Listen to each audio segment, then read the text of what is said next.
안녕하세요 여러분, 밤새 잘 주무셨습니까? 11월 20일 수요일 아침이 되었습니다. 날씨가 아침 저녁으로 쌀쌀해지는 것을 보니까 이제 늦가을이 지나가는 것 같습니다. 쌀쌀한 계절에 따뜻한 하나님의 말씀 묵상하면서 오늘도 주님과 동행하는 복된 하루 함께 보내시기 바랍니다. 오늘 우리에게 주신 하나님의 말씀은 민수기 13장입니다. 27절로부터 33절까지의 말씀 제가 봉독해 올리겠습니다. 모세에게 말하여 이르되 당신이 우리를 보낸 땅에 간즉 과연 그 땅에 젖과 꿀이 흐르는데 이것은 그 땅의 과일이니이다.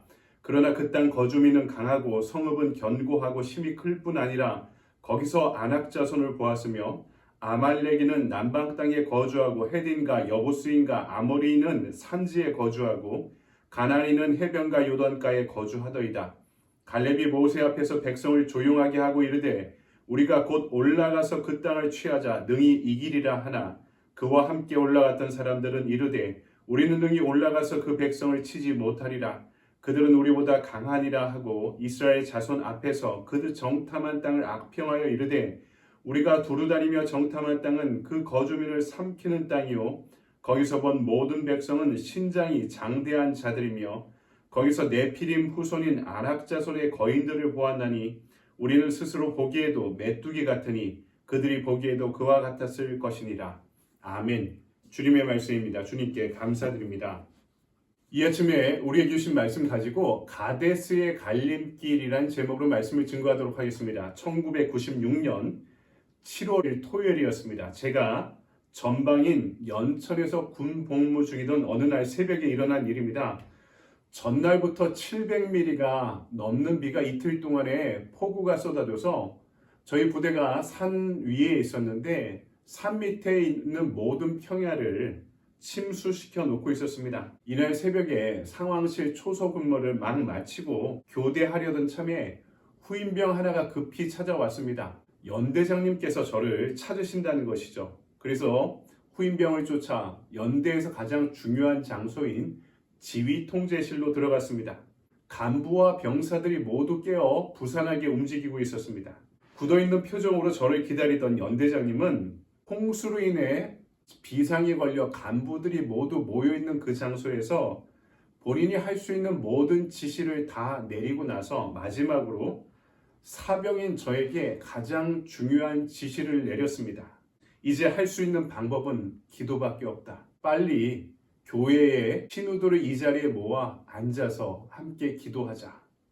당시 상황은요, 연대의 전 병력이 완전 군장을 하고 비상시에 탈출할 비밀 문건만을 지참한 채 탈출을 준비하고 있던 상황이었습니다. 우리 연대 관할이었던 4대대는 5사단 신병교육대였는데요. 갑자기 부대 앞에 있는 차탄천에 물이 불어나서 연병장까지 꽉 차게 된 것입니다. 간부와 조교와 훈련병 400여 명이 네모반 지붕 위로 올라가서 구조를 기다리고 있던 기가 막힌 상황이었습니다. 단 한순간에 400명의 이 젊은이들이 성남 물줄기에 한순간에 쓸려 나갈 수 있던 상황이었던 것입니다. 비가 와서 구조 헬기를 띄울 수도 없었고요.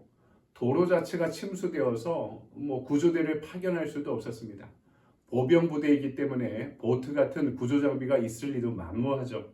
사단 전체의 사망자 수가 계속 집계되고 있던 상황에 연대장이셨던 김한식 대령님은 본인이 할 수 있는 모든 조치를 취하고 연대 군종병인 저와 제가 부른 교회 신우들과 함께 지휘 통제실 바닥에 무릎을 꿇고 본인이 먼저 기도하기 시작하셨습니다. 그리고 저와 연대의 신우들도 그 자리에 무릎을 꿇고 연대장님과 함께 기도하기 시작했습니다. 지휘관의 신앙 덕분이었는지 기적이 일어납니다.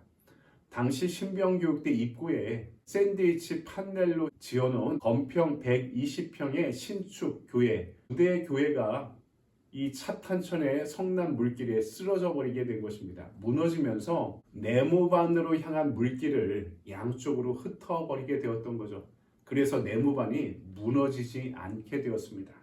그날 전군에서 가장 피해가 컸던 우리 사단에서만 막사가 매몰되고 벙커가 무너지고 철책이 무너지는 등의 사고로 인해 30명이 넘는 꽃다운 청춘이 이틀 동안 사망하게 되었습니다.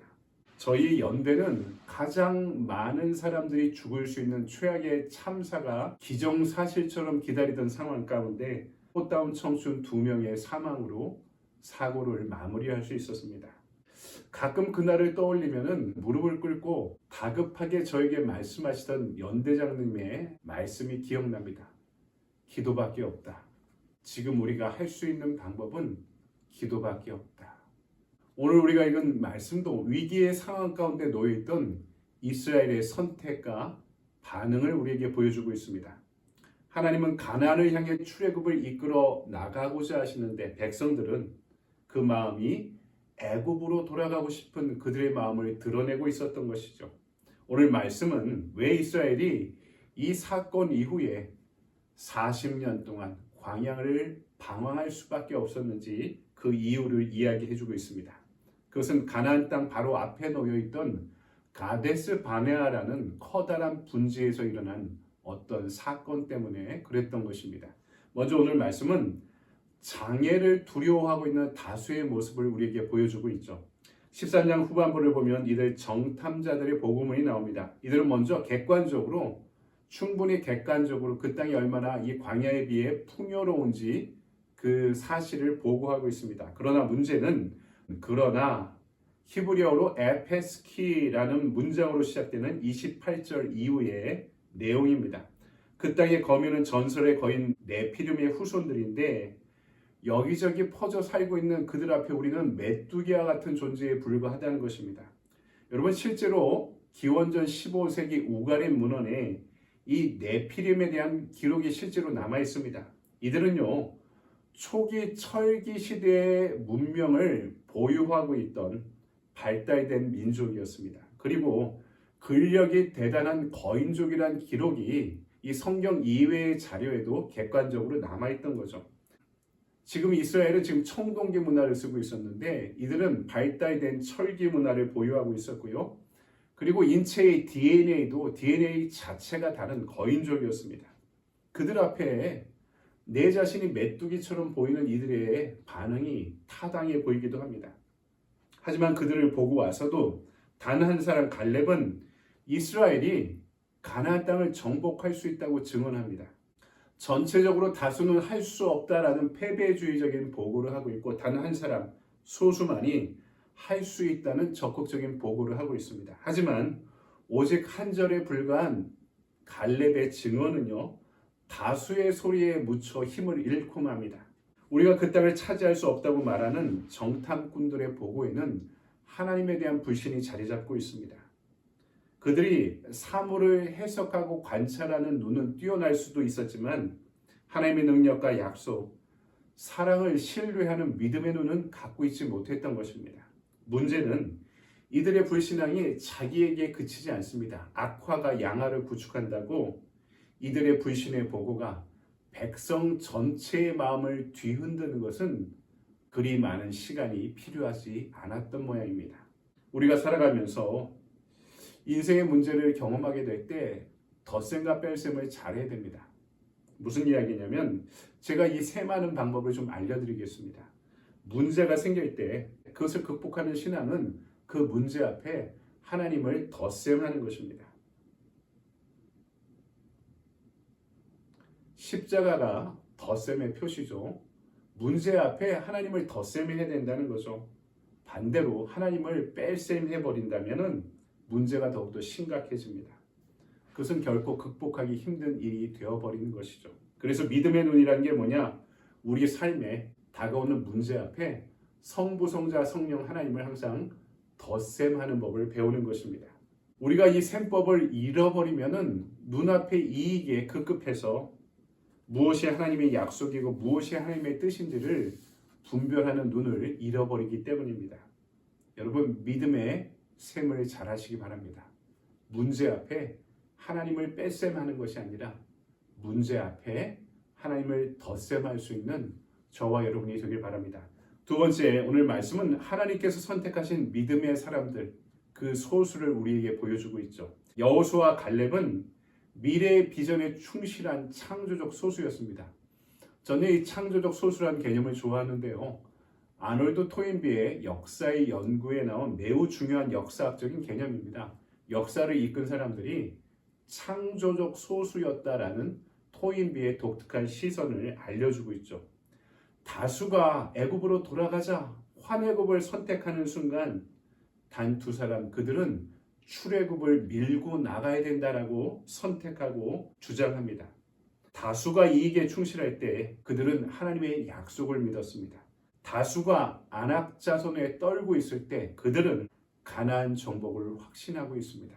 그래서 이 창조적 소수의 다른 이름은 믿음의 사람들이라고 할 수 있는 것입니다. 하나님께서 오늘 저와 여러분을 바로 이런 믿음의 사람으로 부르고 계십니다. 오늘도 하나님께서는 이 세상 한가운데 믿음의 사람들, 그 창조적 소수를 찾고 계십니다. 그리고 그들에게 세상을 아우르고 승리할 수 있는 당신의 무한한 능력과 믿음을, 그 자산을 상속해 주기를 원하십니다. 소명을 얻은 믿음의 소수, 이 창조적 소수의 비전과 믿음은요, 공동체에 전염되고 확산되기 마련입니다. 코로나 바이러스만 세상을 전염시키는 것이 아닙니다. 이 하나님에 대한 믿음과 신념으로 무장된 창조적 소수도요, 그들의 공동체와 이 세상을 예수 사랑병, 하나님에 대한 사랑과 비전으로 충분히 전염시킬 수 있다는 것입니다. 코로나 바이러스는 세상을 죽이지만 창조적 소수의 믿음은 세상을 더불어 살리는 믿음이 되는 것입니다. 바로 저와 여러분이 이 악한 시대에 창조적 소수가 되어서 다수가 할 수 없다라고 하는 세상의 문제 앞에서도 하나님의 약속과 믿음의 눈으로 할 수 있음을, 우리가 해낼 수 있음을 찾아갈 수 있는 믿음의 사람들이 되어가기를 주님의 이름으로 간절히 축원드립니다. 아멘. 적용의 질문을 볼까요? 눈에 보이는 현상 너머에서 우리를 이끄시는 하나님의 인도하심을 경험하고 있습니까?